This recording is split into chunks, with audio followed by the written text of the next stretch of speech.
Bismillahirrahmanirrahim. Assalamu alaykum hurmatli televizor ko'ruvchilar. Yangi bir qatimliq ochiq suhbat programmamizni ko'rishinglarni qizg'in qarshi olamiz. Men Abdulloh Yilqin. Hurmatli televizor ko'ruvchilar, bugungi studiyamizga doimgi mehmonimiz sizlar tanishib bo'lgan hurmatli Adil Abdulg'afur akamiz taklif qildi. Qimmatli vaqtingizni chiqarib kelganligi uchun ko'p rahmat aytamiz. Rahmat sizlarga. Va alaykum assalom. Alloh sizga rahmat qilsin. Rahmat.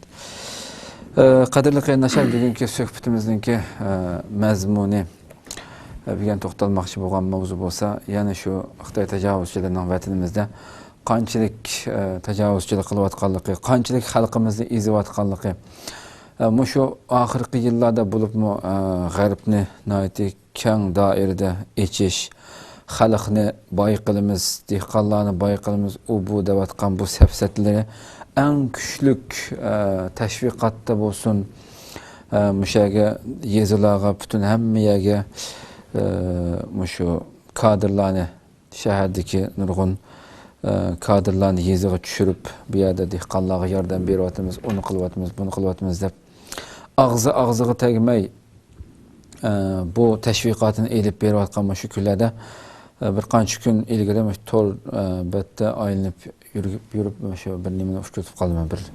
Bir varaq bir dehqondan nada qaysi yezda vatanimizning qayerda yozilgan narsa bu endi bir varaqchinadir ekranda sizlar ko'rib turibsizlar. Bu varaqning ichida buni o'qib bunda qarab bu hisobotni hammani hisoblab qo'yib dedimda bir dehqondan kim shu. Ham bu ilgariki 5-10 yildan oldiki bir hisob kitob emasda bu. Va 2015-2016 yili 4-oyning 19-kuni o'ziniki mo'lusulni ep bo'lib hisoblagan hisobot ekanda bir dehqonni keldi. Vatanimizdan qaysi shahar, qaysi hisob qulamaydi. Ammo bu shaklda bir varaqchini uchratib qoldim. Buni tafsili bir o'qib o'tay.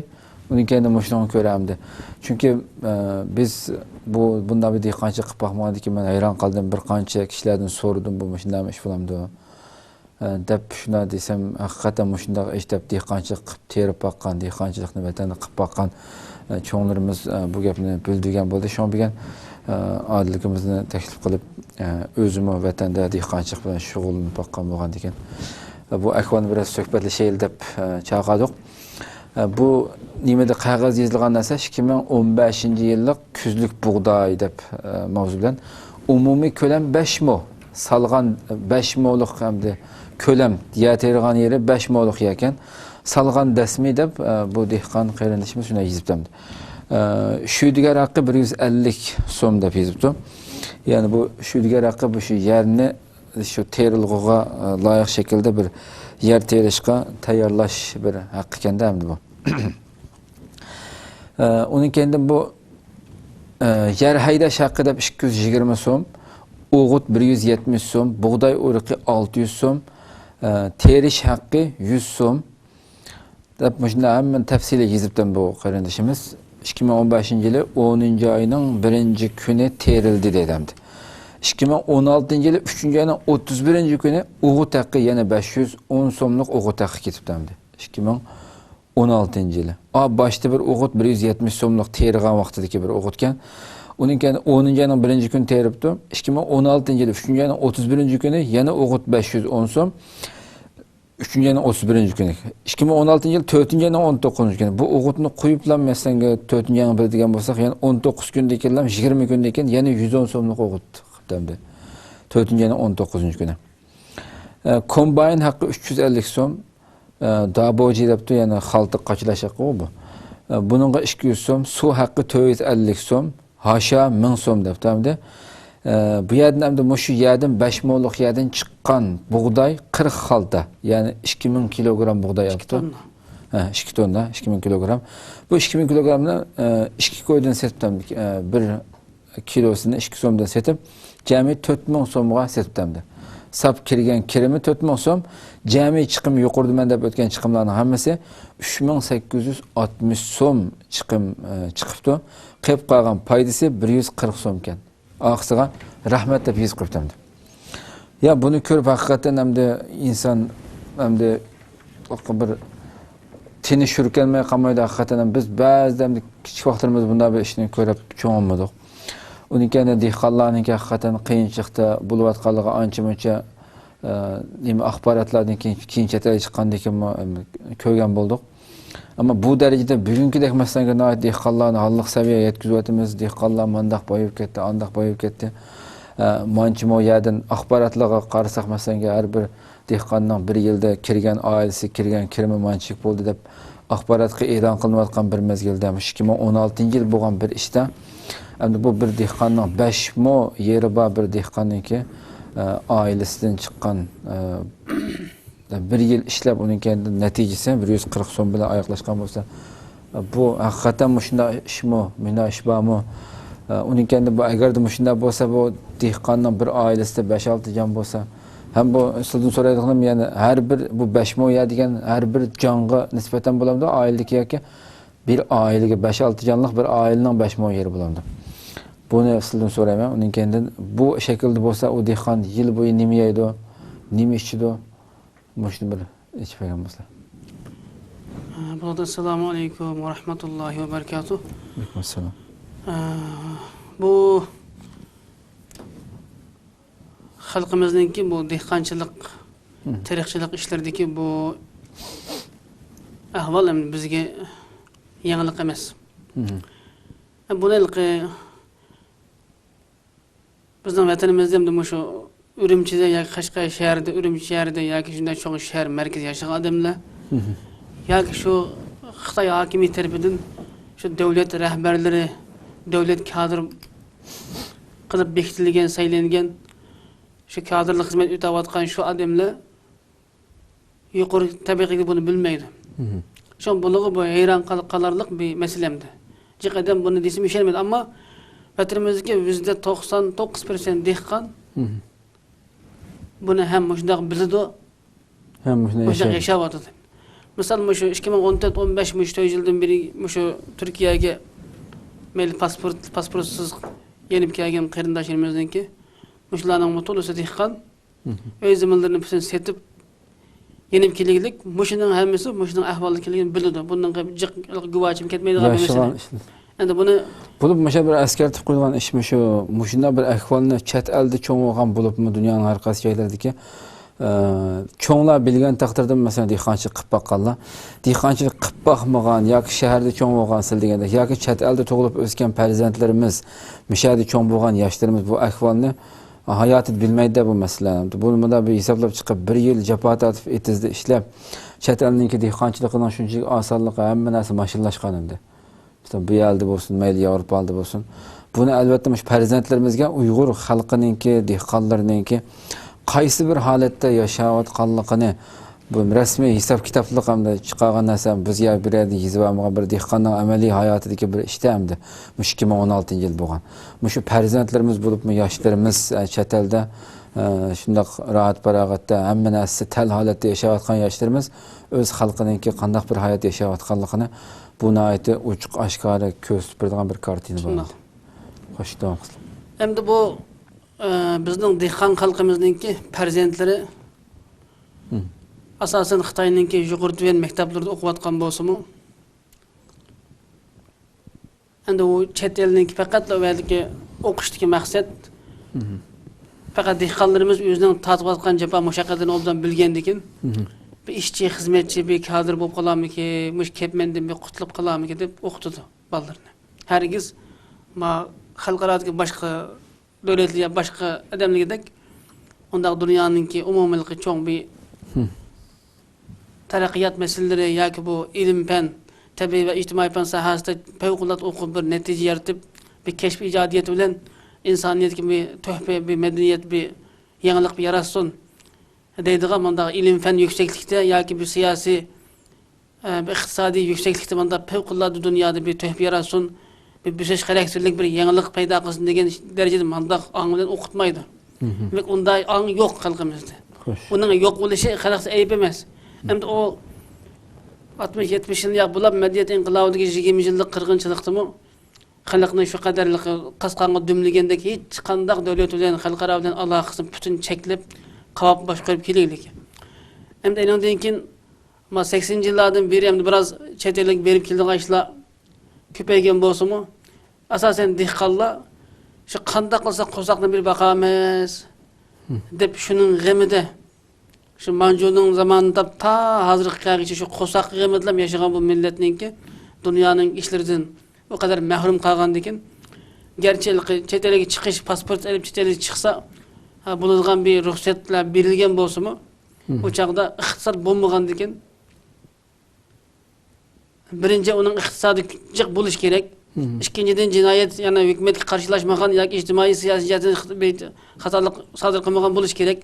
Degene talep bilen hem de bu üç şartın qaysı birisiga çıkıp gelip bulap iktisadi cihat namratçılık bolgan diken halkımız çetele çıkanmaklık. Şuna dünyada da buna hazır bu nesini hakikaten dünyada bugünkü Amerika, Avrupa tarafı tarafından eller bulapmış şu bunu anlasa hayran kalı demdi. Ama halk bunun könep gittiklik. Amal yok. Yani o dedik mi yukarıda üstü uçak tümü alagan Türkistan dep cık mavzuldu ottuk hem de söhbet edip bardık. Hem de halk ötken şu bir narsa okulda şu Aktabi mermi birisi yazdı bu narsani. Biz Ürümçiden ecek kelgen bir ayal bizden vatandın Saudi Arabistan'a kelip Ürümçiden aeroplanga olturup Saudi Arabistan'a düşüp Arabistan'a düşkenden keyin ciddi şehrini körep ya ma kompartinin qaran jahannın bu kadar jiraklarga asman pilek binalın serisi to deptiken bir ayal.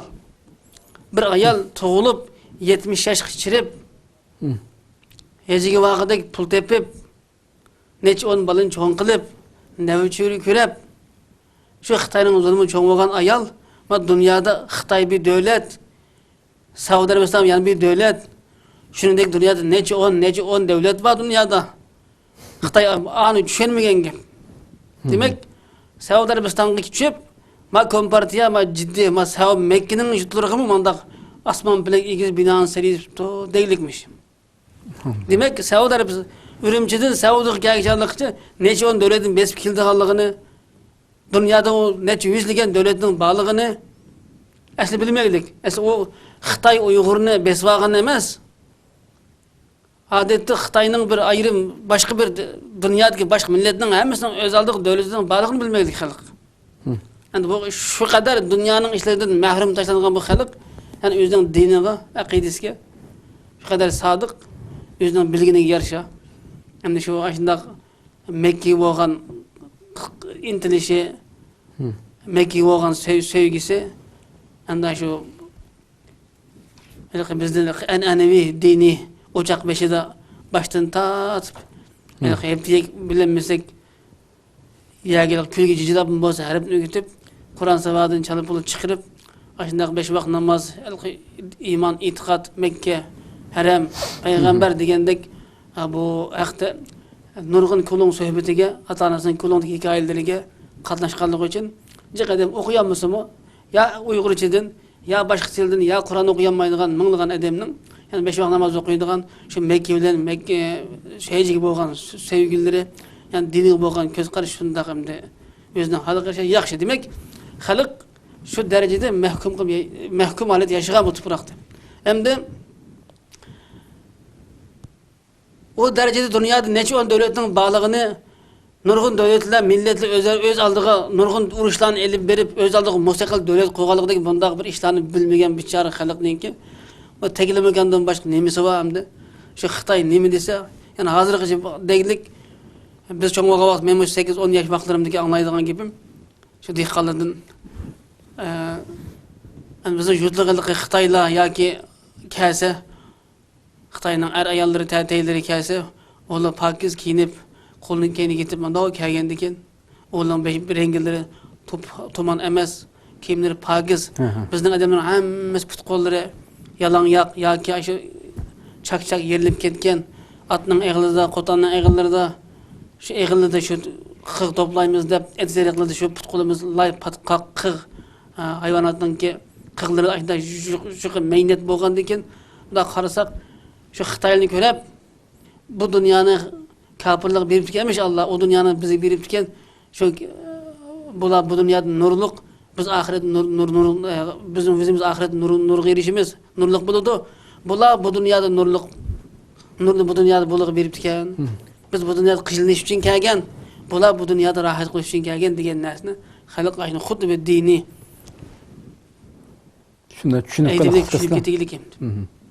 Odatda ashunda bo'lgandan keyin bir Xitoyninki ayrim bir millat ulab, o bizning zamonimizda kommunist dinsiz bir kafirning bizning yuzimizga besib kelib, bu millatni ishg'ol qilganligi va asrlardan beri bizni mo'yda bo'zak qilib, butun mol dunyamizni bulang-tarang qilib, ulamo ustozlarimizni, millat, vatan, din da'vo qilib o'rtaga chiqqan buyuklarimizni hammani qatl qilib, o'ltirib, uni tunjuqtirib, hech qanday qilib xalqni savotsiz qilib, bilimsiz tarbiyalangan keyin xalqni kompartiyadan boshqani ko'ylamay, uning boshqaning tarbiyasini qilmagandan keyin haq aynan yashaqliq. Odatda Osman Bandit deb bir kidoni bilamiz bir kishimiz endi. Osman Bandit Xitoylar Turkistonga tunji qadim kirgan vaqtda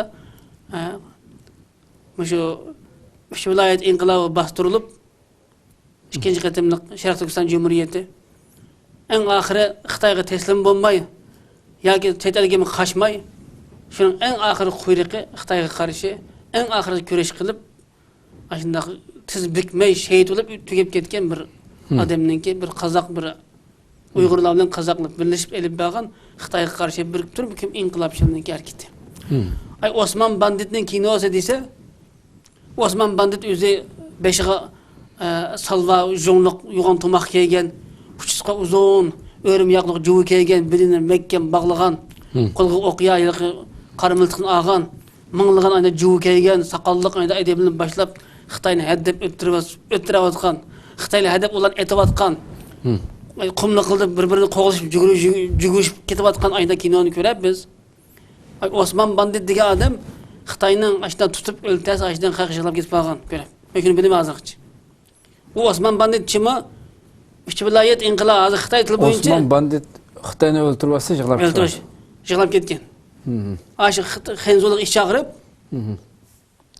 o mezgilde Xitaylı tezek terip birip, xalqning azizlaridan ishlashib birip, aşında qilib gibi bir yaxshi adam bu. Uni aş medeniyet inqilobi ishlagan filmmi?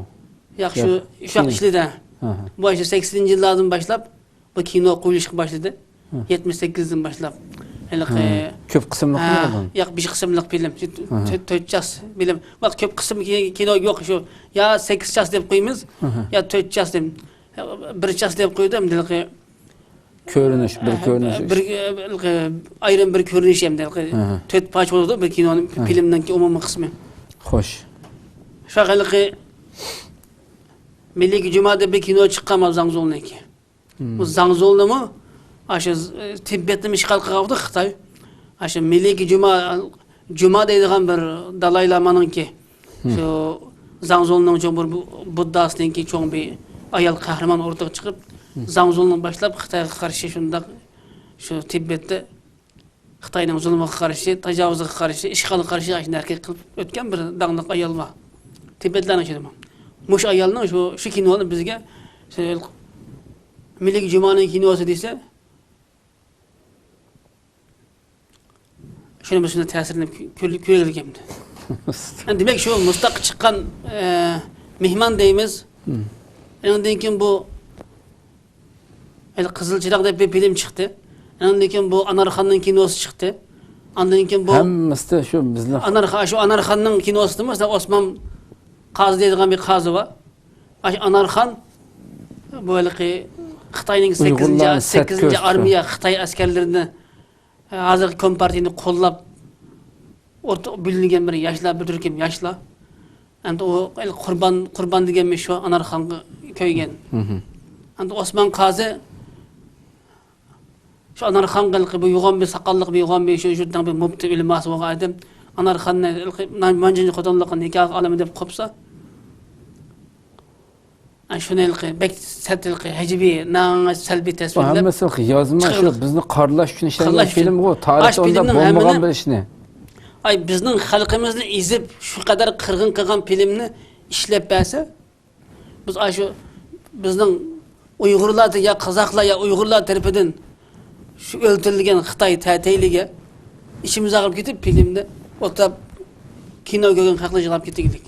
Men shu bizim ham shu qatorda qilmagandan keyin demak xalqning bu qadar hamda bu shu 1884dan tortib Zozongtaning zamonida hozirgacha Xitay umumiy meyli Manju hükümeti olsun, enandan keyingi meyli Cumhuriyet Mengü hükümeti olsun, enandan keyingi Cumhuriyet Komünist Partisi olsun, 3 qatim hakimiyet almıştı. Bunu birbirini yoqtib almıştı, tegiştirildi bunlar içkirdi. Yana birbirini yoqtib, birisini onu birisi çıksa, biz jim o'tirib qaz kelsa, bunu qabul qildik. Bizdeki en hatalık bu. İkinciden hem de bu üçül hakimiyet bizden baştan tatip ilimsiz Uygur'un içinden iki xil adamның ortaya çıkıp qattiq ensirdi bular. Birinci alimlar. Meyli tabi ictimai fen sahasida yetilgan tarixdan vatanparvar, vatanning dinni, tarixini obdan tushunadigan bunda siyasiyon, bunda dini alim, ulama ustozning ortaya chiqishdan Xitoy qattiq buni teklif qilganlik. Mesela şu Şeriat Türkistan İslam Cumhuriyet kuruluşundan burun birinci qatim aşağısı 300'dek adamni aşu Qutluk Şevq'ninki nimelem şu tan köydürüp taşlandı Memtepe'nin Tevfik bilen. O şeylemde Qashqar'ninki Töryavağ'da bir zaman sulab 300 adamni tek köydürüp etken. Bu hemmesi şu çağda halkning Xitoyga qarshi, Şinsiga qarshi o'yg'itadigan şu zamanның hem dinde pende mükemmel yetişip çıkan ziyalileri. Demek ki Xitoy 100 yıldan beri bizning Uyg'urlar ichidan chiqqan meyli qay saha tarbiyalansin, ilim egilleri bo'lganni ün-tinsiz yo'qitib bastırıp keldi. Meyli Manju hükümeti olsun, meyli Gomindan olsun, meyli hozirgi Xitoy olsun, kommunistlar olsun. İkinciden bizning fevqulade pul tapkan baylarimizni. Mesela baylar ilki bazarın yak deb ötüp ketdik. Ürümçide Yamalak tağda 2-3 ming bir tağlık var, yeşillik aylandırdı. Bu tağını hazır bir adamga beriylik.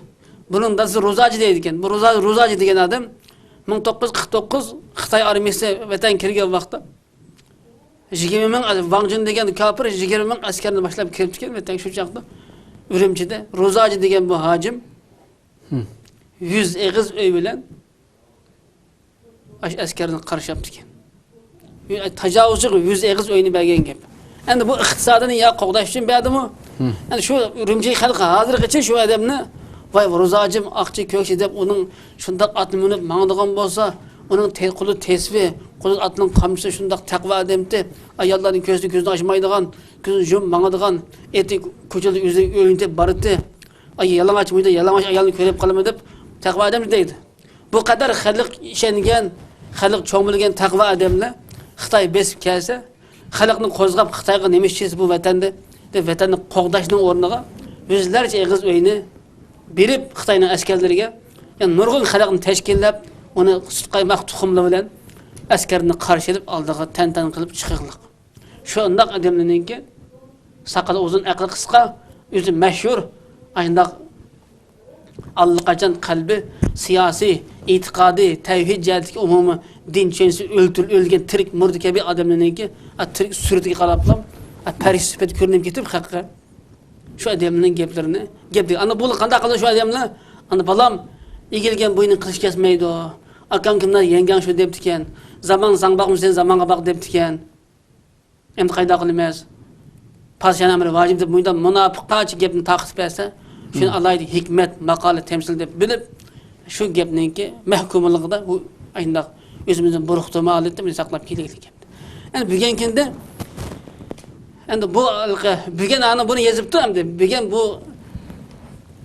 bu bir statistikalik bir ortaya chiqqan bir narsa. Xo'sh. Xitoyning 100 yillardan beri yuqori degandek Uyg'urlarning birinchi katta olimlarning maydon kelishi, mesela Abduqodir Damollamning o'ltirilishi, Abdusamid Damollamni qanday o'ldayni? Endi bütün Qumuldan tatib Qashqargacha bütün vatanni zilzilaga keltirgan bir mujahid endi qanday qildi? Alloh endi mag'firat qilsin, tegishli bo'lsa o'zi xohlagancha duo qilamiz. Demak, endi Abdusamid Damollamdek yoki Alixon Turidek, Abduqodir Damollamdek, Mantlapandi Tavfiqdek odamlarningki Qutlug' Shevdek odamning o'tirib chiqib kelishini Xitoy qattiq ensirdi, qattiq qo'rqib ta kelaylik bugungi kungacha mel Manjusi, mel Cumhuriyet Mengü hükümeti olsun, mel hazır Xitoy olsun, komünistler olsun. Demek alimlarning qattiq baş ko'tartimi buni bu millatni alim ulamadan arib kelaylik. Alimlar degan xalqning hamda manevi ustazi, o yolun toğırlap hep mağdağın bir yetekçi, rehber. Yani endi hükümet bolsa halkının cismani cihet mecruhluğunu, alimler bolsa ruhi mecruhluğunu, yani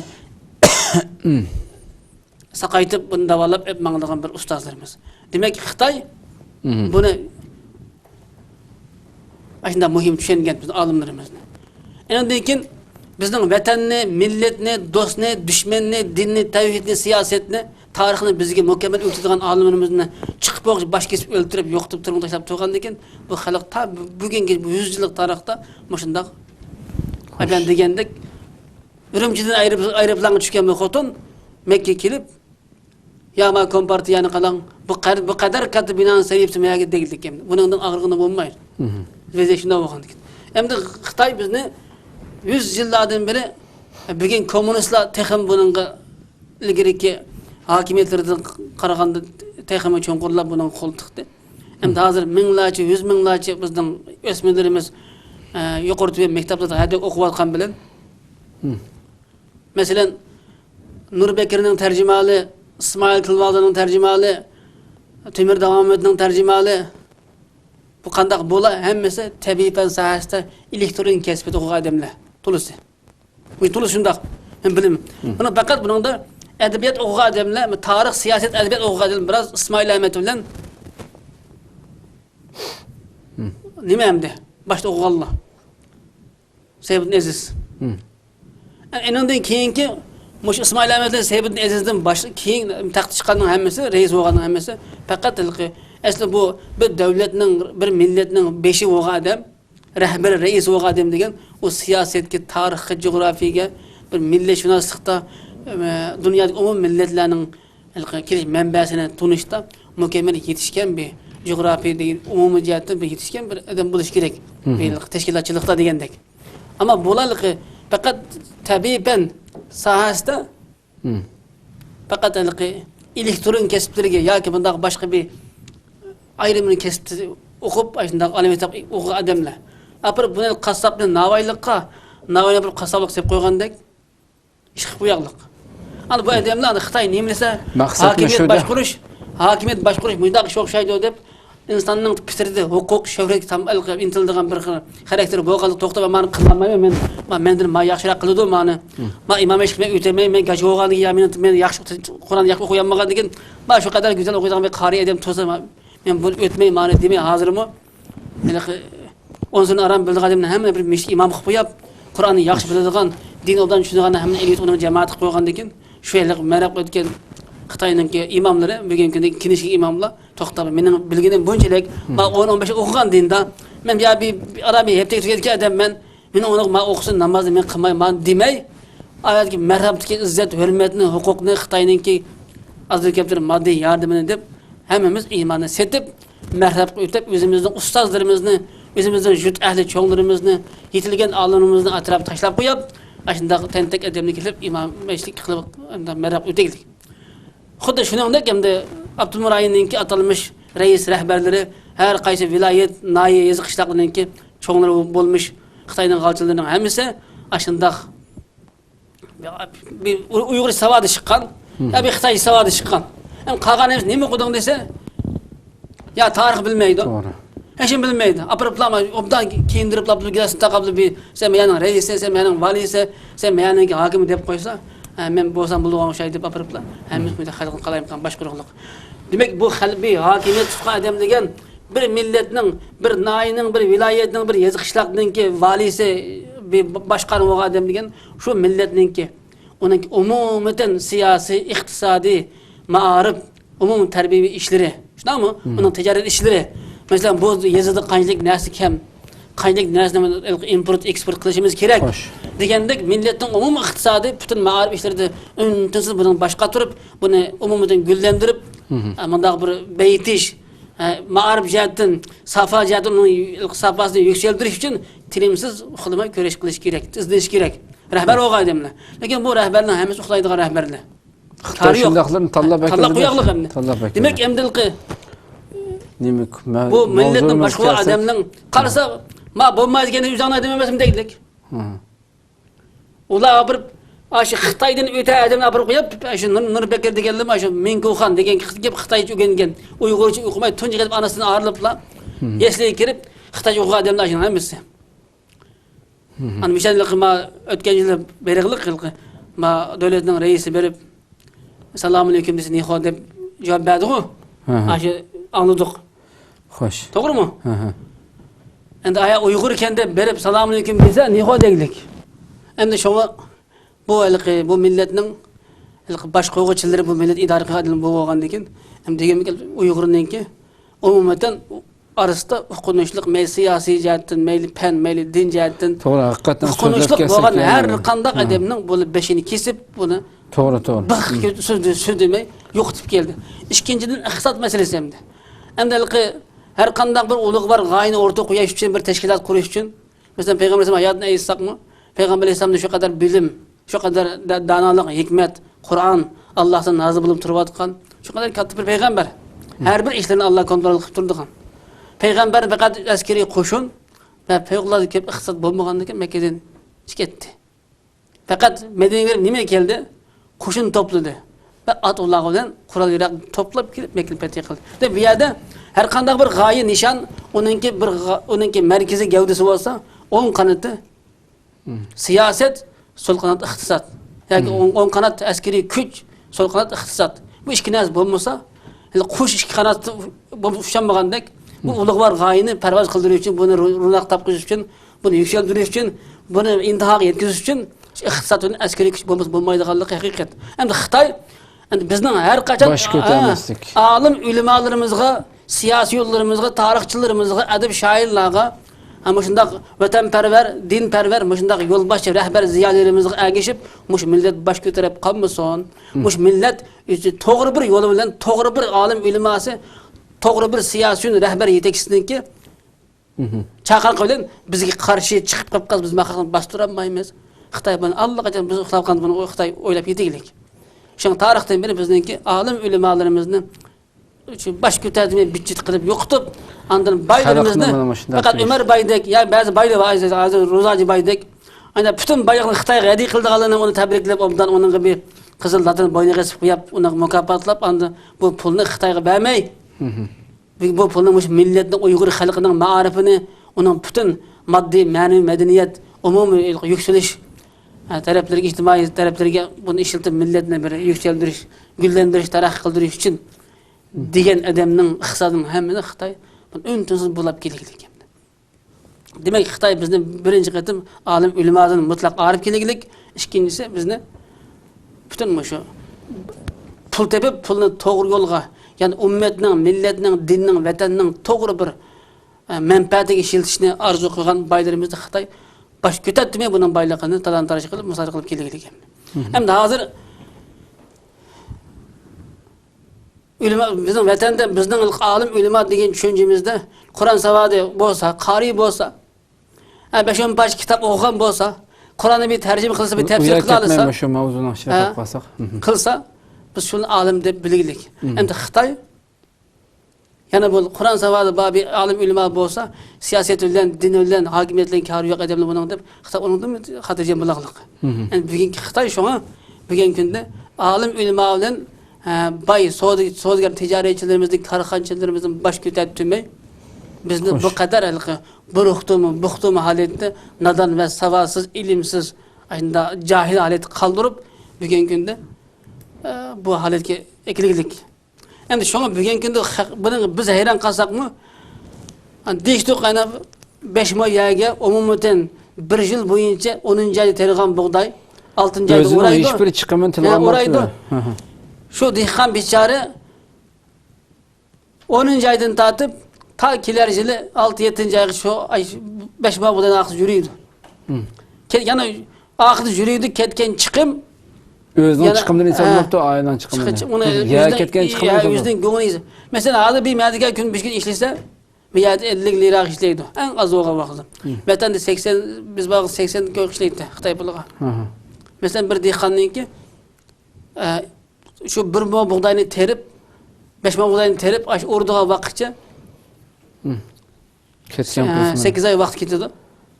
Şu 8 ay vaqtgacha şu dehqonning kunligini 30 kun hesaplap koysak, 50 kun Xitoy puli hesaplasak, 8 ay degende bir taqa pul bo'ladi. Şoň diýhanlar bugün güni ýany taşlap, mädike alıp ketip nurgunlar. Bu abeslik dedim ben. Bu bir aildeki bir canğı mı ya bu 5 mi diye? Yak. Endi bu mesela vatanninki yer taksimat işleri okşamaydı. Mesela bizning rayonda bir nüfusga bir yerim modun yetigilik. Men yaşagan yezida. Bazı yezida bir nüfusga 5 mod yetigilik. Mesela Qashqar şäheriniň Nazarbag, Döwletbag degan ýerde bir nüfusga 2 pun yetigilik. Muş öderek yetigilik. Şollama. Mesela o da bolganda Şu şäherdeki ýanyň az köp. ya az köp. Endi onu umumidan ýatan şegen bilen fakat bir mahallede 25-30 aile olurdu. 200-300 nüfus olurdu. Şu mahallenin Xitoy şodi dep koydu. Şu mahallede ya 300 ya 400 ya olurdu. Misal şu yerde şu mahalleninki 20-30 aileninki kançlı yeri var şu yani okşay tanışıp birdi. Mesela başka bir başka bir mahallenin yeri mesela başka bir şodi deyimiz hem de Xitoy şu anda koyak köndürüldü hakını. O şodida bir nüfusga 2 modun 3 modun ya doğru kelse. Mayının hoşlu bir şodida bir mahallede bir nüfusga 5 modun ya 8 modun ya doğru gelecek. Boğandıkin demiş hoşlu bir şodida ya bir 2 metre mansa ötkide bulduğun bir hoşlu bir mahalleden bir nüfusga 2 mod ya 3 mod ya tege varsa demiş bizge 8 modun ya birse diyemeydi. Dese o aşık hakkında yeri. Ezelden tatıp aşağı 1940 qınca işgal qılıp 56, 57, 58 yer islatıdılar ve biktip etken. Mesela birinci mahalle bir kenette 4-5 mahalle olurdu mesela. Birinci, ikinci, üçüncü şodi degendeki. Her mahallege şu mahalleninki uygun, yakın yani hemen şoluk bölüp birilik. O ya 500 modun, ya 400 mod, ya 300 mod, ya tegilik. Mesela 400 mod yeteken mahallenin nüfusu jıqulap, 500 mod yeteken nüfusun mahallenin nüfusu az. Bu olaga jıqtı gidiyor ama az değil. Şunundaki vatanninki her jay mesela Aksu'nunki, Kurlu'nunki mesela yazımlar intayin kam. Ha bizninki Qashqar vilayetininki, Maralbeshininki yopuğunun ya şunundaki ama şunda zimininki tarım derya vadilarına makit degendek tarım derya vadisiga, Zarafshan derya boylarına yerleşken bu naye yezi qishlaqlarınki yerler kang ulağı nüfus beşiği yer jıqtı gilik. Hatta 5 olmadı ya tegilik. Yani Qashqar şäheriga atış yakın, şäherge yakın yaqs ýerde aşında bir nüfus 5 pondan hatta ya tegmeglik hemde. Anda bolgandyken onu taňşap diýemmeýdi. Yani şäher halky şoňa o bir edemge 2 pondan ýa-berse 10 nüfusluk bir oy bolsa, onu 2 pondan ýa-berse 2 moy ýa tegidi. 2 moy ýa-berse o nüfus jam bakanmaýdy. Şoň bola derhal şu Qashqar şäheri atrapydaky adamlar derhal bizning şu Peyzbat naýysynyň tarapy şunda hemde. Ya az bolgandyken derhal balany hünärge biz bolmaýdy. Mesela bizning öýde 7-8 ogal çiççilik kıldı, zägärlik kıldı, ýagaçlyk, nawaýlyk degендek. Hünär öwgelmese Qashqar şäherge yakın. Ýa-sa Peyzbat müştereplide, Koğunşa, Ýeňişä tereplide Qashqar şäherde hünär öwgelmese asanlyk kız bermeýdigan işlim bar. O bir kipin ýerge qarap jambaqyny bolmagan diken.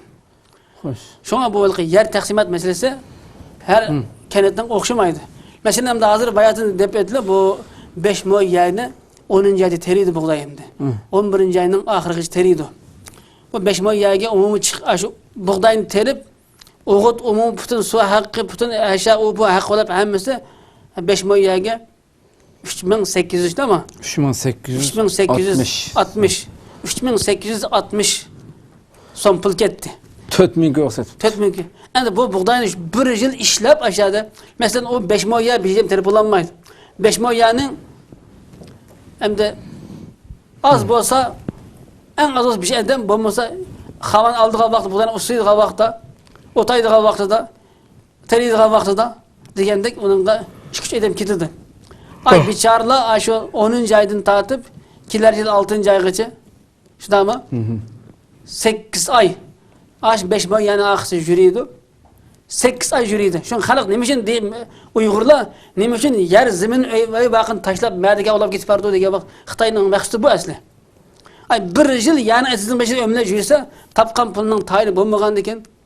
Ha çapan gerekten açmagan diken. Kozak toymagan diken. Hiç olmasa bir yıl geçmesen 8 ay şu jaryanida özünün öyle yap işken un yağ göç bu neslerini qamdiyalıgan bolsa hiç olmasa mesela qamdiyanmaydı onu. Özünün turmuş rahat yaşap ahırda 140 koy kapqası mı 140 O neylikti? Onu biraz bir yenik tuyuldu da insanga. Ama bu özünün hiçbir çıkımını hesaplamay ketken çıkımını qılıp ahırda sap kirimini hesaplasa bu aran 140 so'm qalsa bu adam 8 aygacha nima yeydi o balası nima ichidi o nima yeydi bir oilada qanday yashaydi o bu har yil menda qarz bo'lsa kim qarz urib turdi onunga masalan shu adam shu rayon sildiransa ya jiq bo'lsa jiqroq pul tegidi oz bo'lsa ozroq tegidi deb ammo shu yerda adir masalan xitoylarniki mana shu o'z vaqtida matanga janubga borganda anglaydim masalan bir xitoyning bir uyg'urning aran ish kushmoqdan yeri bor bir xitoyning 2000 mo 3000 mo bunday yerlari bor deb Bu neymişin bunu diye baksa kırısla. Hem de abi ben dedim, sadece yem davasından balık biz öz timimiz kayıtlı değil mi? Xitayning g'arisi Uyg'urlarni iqtisodsizlashtirish, bilimsizlashtirish. O Xitoyga elib bergan Maqsad bu. 2-3 ming mo ya Uyg'urning qo'lidan elib olamdi yoki davlatning ilgitigami o? O aslında boş yerlemdi. Uyg'urning ilgili yam bor. Mesela o hazır degan deyishdi emasmi? Öyle kadar 5 mo yanning aqishda bir şeyden bir yil yurib andaq ağam paydası yegan içken ishkoni yesa olmagan vaqtda ağam paydası 140 bo'lgan ekan. Nurg'un adam yan tashlab o'taylik. Tashlab o'taylik. Yan tashlab etgandan keyin anda uni yala 2 yil tashlagandan keyin uni azda Xitoyga beraylik. Xitoyga mayan terimizni Xitoyga terek tur, iqtisod, o'g'it, su ham yordam qilib berdi. Hemen bireylik ama Uygur'u vermeylik Xitoy. Muşini bir bilmeliş gerek ki Xitoy kelib hiç qandaq Uyg'ur 2 ming mo yalmas bermamdi. Bermeydi. Bermeydi. Mishani gullantirma desa. Bermeydi. Hech kim e'tiroz qilmaydi. Qilmaydi. Endi kuliydan chiqqan bir Xitoy, bir ko'chman. Hatta bizning vatan nüfusumu yo'q. Hiç qandaq bir tonishtirish yo'q bir adam kelib, bir Xitoy kelib, "Ya terimi" desa, qanday terisi? Dep şunun teriyalaydiganligini çokum teriyse dep şart qilib, şunun kizgan bütün iqtisod, bütün terexchilik mashina sayman hamini berdi. Qabr va shu etizlik bir qo'lni kiri qilmay, qo'lni ag'i selib turib, shu qirlib tusab, yani suvni kelib, turib bulni kömep, suvni echib, yani o'qitib, mayli bug'doy kepes qunaq teriydi. Hemen mashina qilgan adam mesela kepes terib qilib qolsa, qiliq berib shu yerda uni kepesini terdi. Misal 2005 yillik bir vaqa men turumdan chiqib anladim buni. Nimada ko'lning bir loblar tarafda kepez teriydigan Qashqardan manda 5-10 ming odamni aşağı qilib apag'an Xitoy. Qashqardan odamlarni. Mesela shu Qashqarninki xo'janing odamlarni. Xitoyning kepezini teriydigan. Ve adam unda bir Xitoyning 8 ming mo, 10 ming mo, 5 ming mo kepezi var. Xitoyniki. Bu kepezini terip olamagandan keyin bizning odamlar bizning Qashqarda yoki Maralbeshda Aqsu tarafida Uyg'urning kepezini tersa, shu chaqda 1 kilo kepez tersa, onunga 1,5 koydi, 1,5 so'mdan tortib 1 so'm beraylik. 2 so'm beraylik. Men 2013-12 men bor vaqtida 1 kilo kepezdagi odamning eng yuqori bahasi 2 koy 30 so'm. Aytırganı bilmem endi. Bir adam bir günde 100 kilo kepez yedigan ballı var. 100 kilo. En az da uşak ballı oyuna girip 32 kilo terdi kepezini. Paxta terdi. Endi 30 kilo paxta yegen ballı 60 kilo işlese 100 kilo kepez yegen bir ana, bir ayal, bir daza külliki 200 kilo işleydigan kep. Şu apırıp hem de oylap baksa bayatın hem de bir dehqan 5 mo yani 3860 yen chiqim qilib, to'g'rimi? 4000 go. 8 ay yurib aqista nech oyog'ini, nech kiyimini, nech ketmanini ko'nalib, yetib tashlab, tugitib bo'lib, axir erishgan narsasi 140 koy. Endi u 8 oygacha bu dehqon kelib 3 vaqt tamoq yesa, o yemem, içmemdi, keymemdi. Uni yesa olursak patmam zarar var bir yerde. Endi xalq endi bu 3000 4000 yen pulni resmi selib algan payda bu bo'lgan ekan, bir yilgacha suning sug'iga aqti qaldi qaytsin 5 pul degandek bir maqol temsili bor. Ziyon tatgan ekan. Kalk yani taşlap hem dedim kipez tirip al yiren dedim hem dedim kipez tirip gittiklik. Ya ki medike alıp gittiklik. Hem de kalk bir yıl işlep medike açlık tapamagan pul ne? Ya terip tapamagan pul ne? Bir ay işlep medike açlık pul tapsa neçimin kılırlık hem de. Mesela kipez başkurduğun bir iş var. Mesela bir bayla 5-10 kipez teriydi.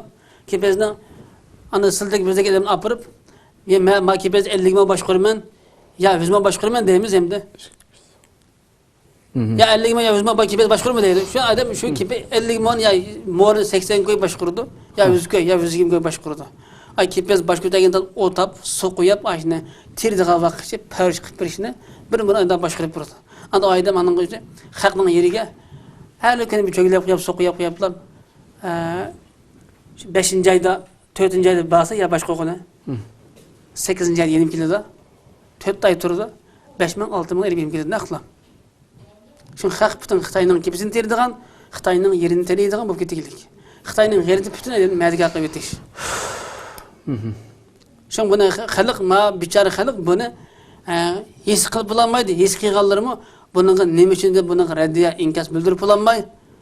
Ta bugungi kun kadar xalqning turmushi men cho'ng bo'lsam ashundaq shu pustapsa boshqa yo'q, boshqa putqi yo'q, ömür bo'yi aylar bir qo'yni suyab ilib yemaydigan, bir kilo go'sht kelib öyle bir qo'rib bir kebab qilib yemaydigan. Shuncha odamda har yil shuna qarz bo'lsa, kim qarz olib turdilar hamda? Qarz bo'lganmirdi, hech kim bermaydi. Masalan, abi bir 4-5 nüfus var, bir aile 5 milyon buğday derdi mi? Çıkım o, bayan değişkendik. 3860, kirimi 4000. Yani onun da çıkımı çıkarıverse 140 payda kalıştı ama bu edemem de küz vaktindeki hesap babam. Yani bu ana soğuk vardı, küme aladı. Kimse kemi sonmaydı, yemi sonmaydı, işmi sonmaydı. Bunun için kayda kaldı yani medike işleydi kışınca. Medike işleydi. İşleydi. Ya ki hükümetin, ya ki Xitayning ezilik işleydi. Qarz aldı. Şuna her edemdenki patangada patmam qarz var. Ben turmadım bağlı. Ya ben resim yeni bir mesele Xitay aşı qarzga bo'g'ish uchun Xitoyga pul berib turib, uning keyin atiga modusli bo'lgan vaqtida shundan pulni to'sib kesib oldi deb. Kesib oldi. Şu Uyg'urni şu yiqitib etmay, uyri qo'pamay, sariqtalik qiliblam, qo'saqdan boshqani o'ylayan maydon qilib o'tish Xitoyning qarzi bu. Yani bu nada adamlar... O neçə yıldan beri müşahidir bütünlüğü Uygurların turmuşunu adımı şu garipne bütün dünya bəksətdə şu qat qıvatıdamdı hazır. Uygurların bir qalay vətəndə çıxartqan qalayım qaçıqın həmməsi kəmbəqal işkirdiki Xitayların turmuşuyla Uygurların turmuşunun 30 bək soru pərq olub ketkənlik üçün aşağıdaki turmuşunu opma oxşaş qılımız degan təşviqatını qılıb. O yalğan. Hem de hazır... Ülkəmin 2016 yıldaki məsələ bu olsa, hem de bu nəticə bu olsa, bu təşviqatını qıldığı nəticəlib ketdi Xitay. Hazır Xitay işkiri ülkelerini yüzden deniz boyunda tarihçi rayları var. Mesela Beijing, Şanghay, Tianjin, Zhejiang, Jiangsu degandek ya Mao, Anhui degandek rayları, Guangdong'ları. Hem de şu an vatanımızdaki bütün asasen Canub rayını asas kılıp muş Korol'dan tatbikattan gece şu bütün vilayetlerine her bir nayını mesela Hunan'ga, Hubei'ga, Anhui'ga, Guangdong'a bir yüteklik tarih kıldırsan der. Ben minliğen köşben Xitay kelip şu her bir nay yazık işlaklığa tarih kıldırımızda binalını selip, şirket karxanalarını selip, zavodun kuruqluq. Özünün xitine gelip işiltigilik emdi. Xitayning elbaz bütün dünyanın gözünü boymakçı. Nadan xalqning gözünü boyabdı Xitay. Uyg'urning turmushi kundugunga zaiflashib ketyapti ki, onun iqtisodiy puli, o turmushi aviydigan, o'ngishildigan ish yo'q. Ammo Xitay biz Şinjan'ın tarih kıldırımız degen tili boyunca gelip her mesela özün tarih kılgan iqtisadi güllengen içkiri ülke deniz boyu rayonlarının ki her kayısıga birden nayniya birden vilayetin bilep bergendikin onu kelip nurgul meblağ sedip mesela Qashqarni bir ülkege berse Qashqar degende Maralbesh'ten, Yopoğu'dan, Makit'ten yakende nefisliş ketdi. O mu şunun oladan gap. Ancak bu şu zamandan özden niput türlük tabii baylıqlarını qazib elib kömürden tatib özü pulu setip andan şu iqtisat bilan aşağı zavod kanalını kurup işçilerin kurup özden işçiler ülkeden Siçivan'dan minlar Xitayni köçürüp ekelip işçilik uğurlaştırıp yani Uygur her kontamның içinde eski oyunun içinde yani qılıqlıq. Qarşı xalqaradın kelgenlige ana Şinjan biz güllendirdi. Güllendirdi. Dep qılıqlıq. Xitoyning g'arizi bu. Uni Xitoyning bizga Uyg'urga vijdon beramdikan, Uyg'ur o'sab ketsa bir so'chirib qo'yamdikan, yiqilib ketsa bir o'lib qo'yamdikan degan gapning hammasi bu qat'iy xato. Xitoy uni qilmaydi. Şuna hazır bu yılki şu Abdülmur rayonunki atalmış aşı baş reis Nurbekir'den tatıp mahalle başlıkları hemmesi harakkeş, zabay, bilimsiz, Hazır Şevket cahil. oldu. Hemmesi aşında nankıpı bilmeli. Bu milletin takdirini. Yani ola bazıları tuyusu mu cenik çağırıqlık, mansep çıdımaqlık, hukuk çıdımaqlık, özünün eğer günü kıp kılışıdın küz kıymaqlık hem. Şunun için bu milletin karı yok. Hoş. Milletin ahvalı bu. Yani şu an hazır bugün günde yana değmen, bugün günde millet yani bu derecede kün küreklik hem de Uygur'un tilini, yazıkını, itikadını, iktisadını, iktidarını bütün ilimsiz kaldırıp bu milletini kündün künüge aşında yavayı bir Afrika'da öte bir yavayı bir millet aylandırıp çöktürüp yok tutuştuk. Müddet çok bu siyasi suikastını Xitay saman asadın su koyup bunu yürgizip atıda su koyup. Ama bunu düşüngen bilgenle turma kılıp yetifizde öyle atıda kırılıp atıda. Bu haletini yani ben bu zulümünü bu facianın tilim bilen tesvirleyip bulanmaslığı mümkün. Ama çet eldeki alim ulema, doktor, profesör boğanlar yani Kur'an öğretmen hoca edip dava kılıp жүрgenler bu milletin kısasını müşahede tadıdı kıyamet günü. Yani biz bugün günde bütün işini to'xtatib, qanday qilsak qilib Xitoyga bir amal qilib bu vatanga, bu millatni qutqizish uchun o'tishimiz kerak. Hem de Kural tutqanlardan bir ümit kütsek, yani onun hazırgıça hiçbir isi yok bu cihetten. Yani başkaları olsak hem de böyle hep o teşkilatını kurup dünyanın her bulunmuş hakları da bunu yügen, memelikin başarıya çıkan yak biraz çok ümitlen çıkan, biraz kayıp kaldım.